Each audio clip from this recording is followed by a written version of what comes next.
Após o desaparecimento da legião de seu pai, um jovem centurião tenta solucionar o mistério. Hoje o filme que vamos recapitular é A Legião Perdida, de 2011.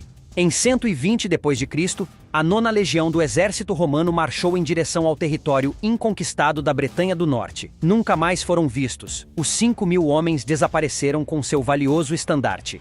20 anos depois, os romanos ocuparam a Bretanha do Sul. Marcus Áquila, um jovem centurião romano, lidera sua equipe através de um rio até a Grã-Bretanha romana, onde servirá como comandante de guarnição pela primeira vez. O oficial superior, Lutórios, o cumprimenta e informa que o outro comandante da guarnição saiu pela manhã porque não queria mais ficar. Ele é acompanhado até seu quarto por Lutórios, que o informa sobre a escala de serviço e lhe entrega as chaves do baú.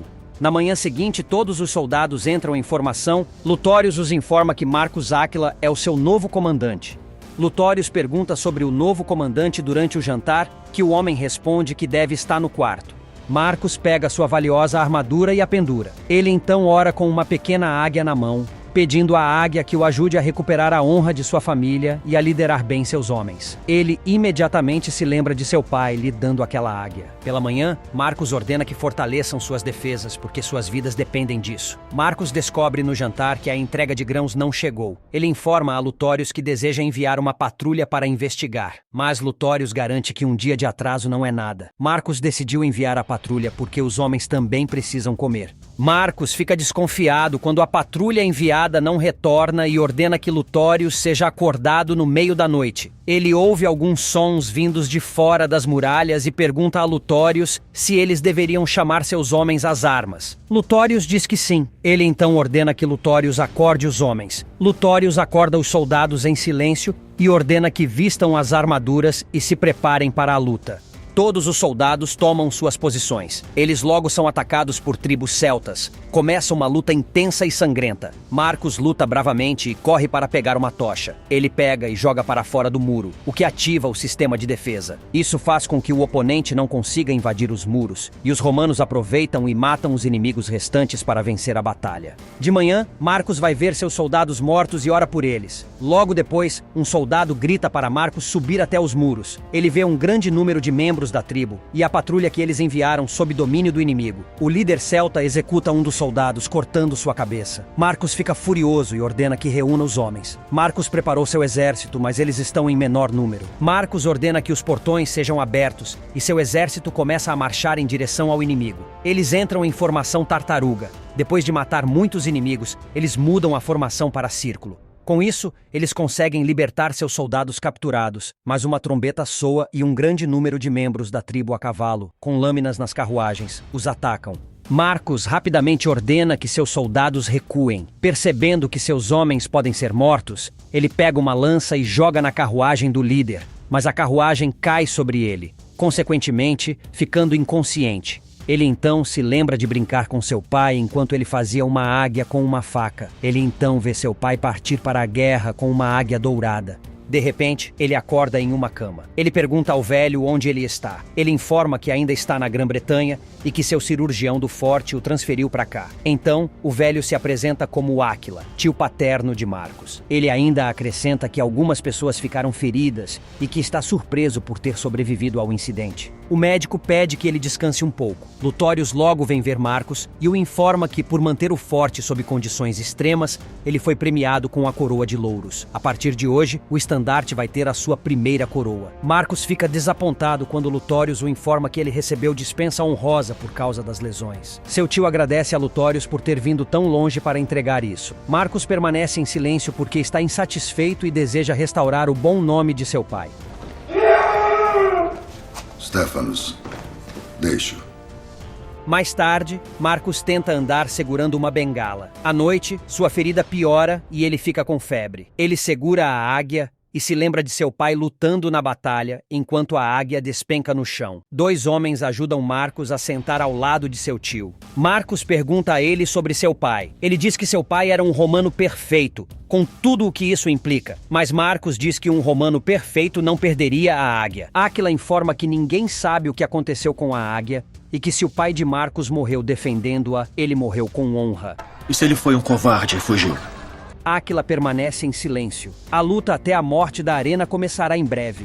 Um grande assassino usando uma máscara aparece no campo de batalha, forçando um escravo a lutar contra ele. Áquila diz que um gladiador contra um escravo nunca é uma disputa justa. Como o escravo não quer lutar, ele joga o escudo e a espada fora. O gladiador espanca o escravo enquanto lhe pede para lutar. Logo depois, o escravo é nocauteado. A multidão começa a gritar para matá-lo. O gladiador está prestes a matá-lo, mas Marcos salva sua vida, pedindo para todos gritarem vida. A multidão começa a gritar junto com Marcos, mudando a decisão deles de matá-lo. Áquila questiona Marcos sobre por que ele salvou a vida do escravo, mas Marcos permanece em silêncio. Na manhã seguinte, Marcos pede ajuda a Stéfanos, o velho, mas Áquila entra e informa a Marcos que decidiu que Stéfanos está velho demais para servir a 2 senhores e que comprou o escravo que Marcos salvou no dia anterior.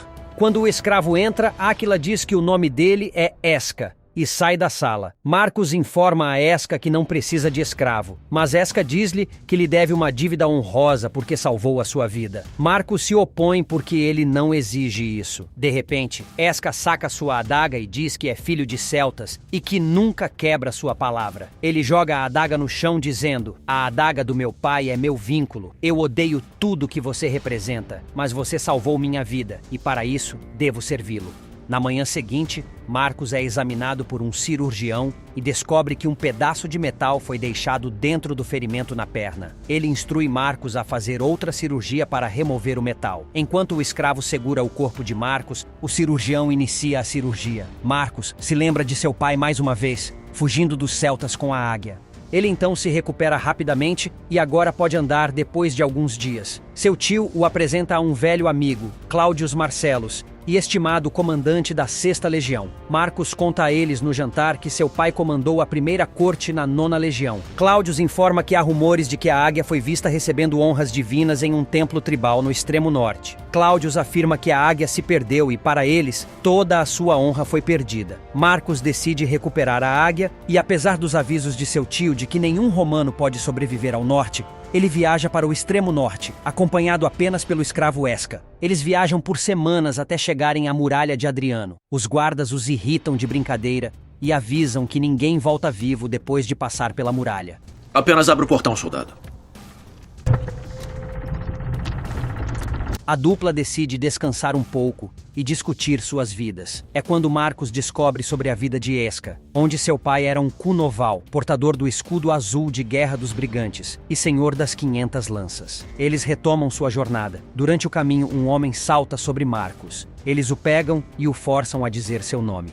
Ele diz que o nome dele é Lúcius Caius Metellus, um legionário romano, e um dos sobreviventes da 9ª Legião, que atribui sua sobrevivência à hospitalidade da tribo Selgove. Ele também guia Esca e Marcos até onde ocorreu a batalha, e ele relembra com tristeza as memórias daquele dia. Lúcius lembra que um pequeno número de desertores foi morto em emboscadas pelas tribos do norte, incluindo os brigantes de Esca, e que o povo Foca, a mais cruel das tribos, está com a águia. Marcos pergunta aonde pode achar essa tribo. Lúcius diz que seu escravo sabe, já que é um brigantes. Os dois continuam sua jornada para o norte. Marcos fica furioso com Esca por ele não ter falado nada sobre isso. Os dois começam a brigar, e nesse momento eles se deparam com o povo Foca. Esca afirma ser filho de um chefe que fugiu do domínio romano e acrescenta que Marcos é seu escravo. O filho da tribo Foca o convida para conhecer seu pai. A tribo o mantém em cativeiro e os leva para sua aldeia, exibindo-o ao chefe tribal. Eles olham para Marcos com ódio e nojo, enquanto dão tratamento especial a Esca. Esca finalmente revela que suas ações foram uma farsa e ajuda seu mestre a localizar a águia. Eles encontram a águia numa caverna, mas são emboscados por vários guerreiros, incluindo o chefe da tribo. Marcos e Esca os matam com sucesso. O chefe é visto usando o anel do pai de Marcos. Antes de sua morte, o chefe confessa ter matado o pai de Marcos, que implorou por sua vida em seus últimos momentos. Eles preparam os cavalos para fugir, mas o filho do príncipe Foca chega e os percebe. Esca diz-lhe para não acordar o seu pai e diz que está de partida. Esca dá de presente ao menino um peixinho artesanal. Marcos teme que o menino os acorde, mas Esca garante que não e que deve confiar nele. Depois de um tempo, Todos os aldeões focas acordam e percebem que seu chefe está morto e os dois não estão mais lá. O príncipe foca ordena que todos procurem Marcos e Esca. A dupla continua fugindo para longe da tribo, embora haja momentos em que eles precisam descansar por causa dos ferimentos de Marcos na perna e um dos cavalos inesperadamente cai de exaustão. Esca, de alguma forma, ainda consegue carregar Marcos até eles entrarem na floresta. Eles continuam andando mesmo que a tribo das focas já esteja perto deles. Marcos pede a Esca para devolver a águia ao território romano e até mesmo o liberta da escravidão. Agora que está livre, Esca se recusa a abandonar o amigo e sai em busca de ajuda. Ele retorna com os sobreviventes da 9ª Legião. Lúcius informa a Marcos que testemunhou a morte de seu pai, acrescentando que ele não foi um covarde, ele lutou até o fim.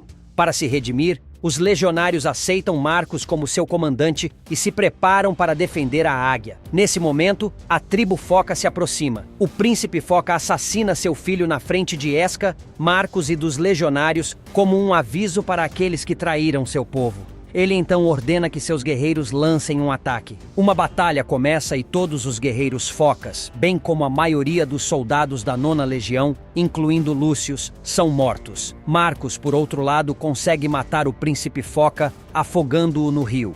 Os corpos dos bretões e romanos são enfileirados pelos vencedores. Marcos ora pelos mortos, dizendo que serão lembrados por terem lutado em nome da honra. Esca e Marcos retornam a Roma. Enquanto Marcos segura a águia nas mãos, todos em Roma ficam surpresos. Logo em seguida, ele entrega a águia ao governador da região, Cláudio Marcellus, que fica admirado. Ele o parabeniza, assim como Roma. Marcos parece ter cumprido seu desejo de restaurar a honra de seu pai. Cláudio discute se devem reviver a 9ª Legião sob o comando de Marcos.